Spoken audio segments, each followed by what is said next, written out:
And we're breaking in with an update for you on an earthquake. It happened about 10 minutes ago. This was a 3.3 in the Gilroy area. This is also where we saw earthquakes recently this week around the same size, a minor earthquake, a 3.3.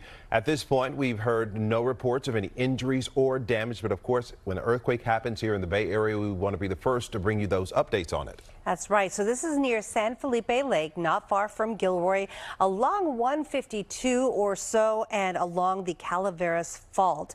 Cynthia's been following that for us. What can you tell us, Cynthia? Yeah, I can tell you that it is on the Calaveras Fault right there. It runs through parts of Gilroy, Morgan Hill, San Martin, and it actually makes its way into parts of the East Bay as well as far north into parts of Walnut Creek. Now, we've mentioned that a 3.3 is just some minor shaking. So far on the USGS website, about 20 people have reported feeling it so far right there, mainly through the epicenter right there of Gilroy, up into parts of Morgan Hill and as far into South San Jose. Now, a 3, of course, is pretty mild, and as we get through and maybe possibly track more minor ones or maybe just a little bit more of a jolt, I keep on getting these push alerts about our earthquakes now. We will be talking about that. Now, as far as what goes into preparing for an earthquake, we always talk about having our emergency kits ready. Of course, all the important documents that you need, and we'll be following this throughout the morning. I'll be back with any updates if need be. Back to you.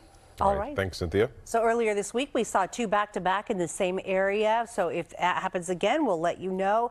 This is near Gilroy and San Felipe Lake along Highway 152. We'll track that for you if anything changes before midday. We'll bring that to you. If not, we'll see you at 11.